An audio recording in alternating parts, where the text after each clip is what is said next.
Fala pessoal, espero que todos estejam muito bem. Desejo aí um feliz Dia das Mães para todos os investidores que seguem o canal. Pessoal, agora falando um pouquinho de Copel, pode perder a atratividade? Duas dúvidas. Endividamento aumentou a questão dos dividendos e também se a privatização se encontra ameaçada nesse momento. Então, são dois temas, na minha visão, bem interessantes.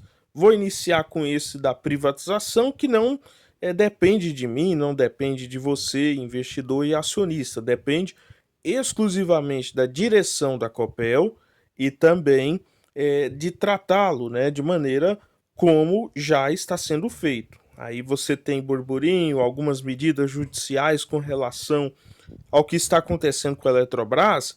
Pessoal, mas não se deixe levar por notícias de curto prazo. Um processo legal ele deve ser sério. Não escondo que essas ameaças judiciais, né, em tentar na canetada lá no processo da Eletrobras, que é outro processo, envolve vagas, envolve espaço, campo político. Então, mesmo assim, o investidor ele tem que deixar, na minha visão, esse tema para a administração da companhia, que está cuidando muito bem, já está em fase praticamente final. Claro que tem toda aquela questão da atratividade do investidor estrangeiro para poder, né, concluir essa oferta de ações, se o investidor estrangeiro estará disposto a vir, né, a ter participação nessa oferta de ações, mas tudo isso cabe à administração da Copel, que é muito bem paga, tá, para desenvolver, juntamente aí com o banco contratado, a oferta inicial, trazer essa campanha, atrair investidores e aqui investidores decidir se ela é atrativa ou não, tá? Então, a única coisa que o investidor ele pode fazer nessa questão não é ficar especulando, a única questão que ele pode tomar em decisão aqui é se vale a pena aportar ou não, tá?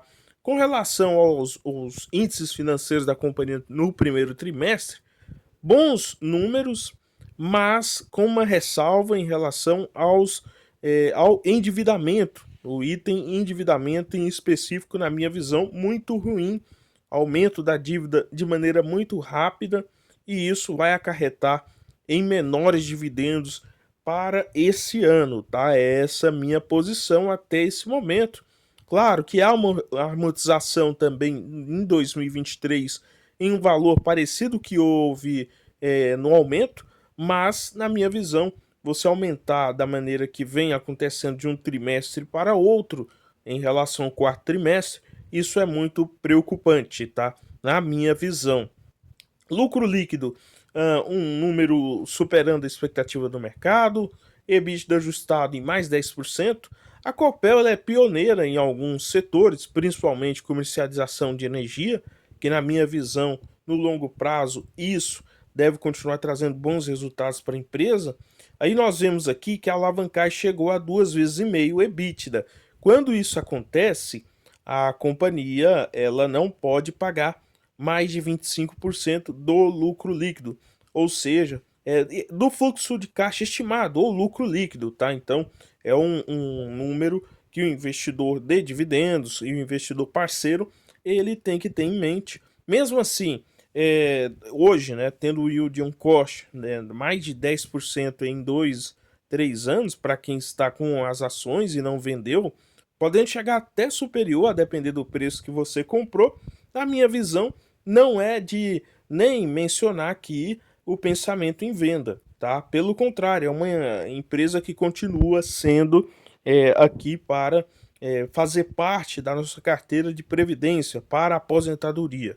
Com relação aos outros números, crescimento da receita operacional é aquele tipo de empresa, né, empresa de energia, em questão que não vai dobrar a receita de um ano para o outro ou crescer 25, 30% a receita, mas continuou aumentando aqui em percentual de 1%, tá?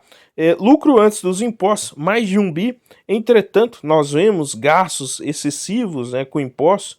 É um setor que ele tem, né, principalmente as distribuidoras, e você tem aqui, mesmo assim, um lucro líquido pós-impostos no total de 635 milhões, um pouquinho inferior ao ano passado, mas acima da estimativa do mercado ou dos analistas.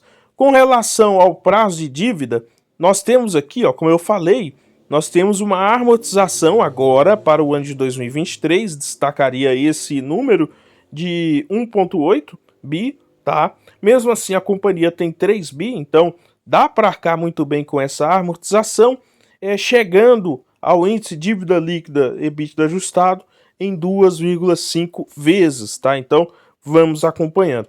Portanto, pessoal, é esse o meu pensamento. Continuo pensando em ter Copel para o longo prazo. Se você gostou da análise, se inscreva no canal, compartilhe, curta. Vamos acompanhando de perto e não tomar decisões precipitadas, principalmente aí com boatos, tá? Tomar decisões sempre com fatos.